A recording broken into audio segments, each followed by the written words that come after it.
फवाद चौधरी ने कहा कि आलमी फोरम पर यह बात जाने से पाकिस्तान की जगह हटाई हुई। हुक्मरान इलेक्शन की तैयारी करें। इलेक्शन जो है वो 90 दिन के अंदर अंदर कराना लाजमी है। इसके ऊपर कोई दो राय किसी की नहीं। सिर्फ जो है वो फैसला किसके ऊपर आ गया जी, ऐलान कौन करेगा तारीख का। गवर्नर करेगा, इलेक्शन कमीशन पाकिस्तान करेंगे, सदर पाकिस्तान करेंगे।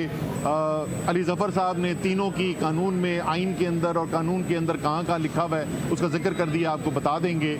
नेशनल असम्बली और सूबाई असम्बली के इलेक्शन इकट्ठे होने चाहिए। हम इस जो उनका मुतालबा है इसको हम पूरा सपोर्ट करते हैं। वो आज नेशनल असम्बली तोड़ें और इंशाल्लाह अगले 24 दिन में ये इलेक्शन जो है इकट्ठे हो जाएंगे। सिर्फ सवाल ये है कि आप इलेक्शनों से तो भाग नहीं सकते। सिर्फ फैसला आपने ये करना है कि आपने मुल्क में 90 दिन में इलेक्शन करा के जमहूरियत बहाल रखनी है, या 90 दिन से आगे जाके जनरल ज़ियाउल हक का आपने पाकिस्तान को दोबारा जो है वो मार्शल लॉ बाकियात में देना। तीसरा कोई सवाल इसके सामने नहीं है और इंशाल्लाह जमहूरियत जीतेगी और 90 दिनों में इलेक्शन होंगे। स्टार न्यूज़, जियो पाकिस्तान के लिए।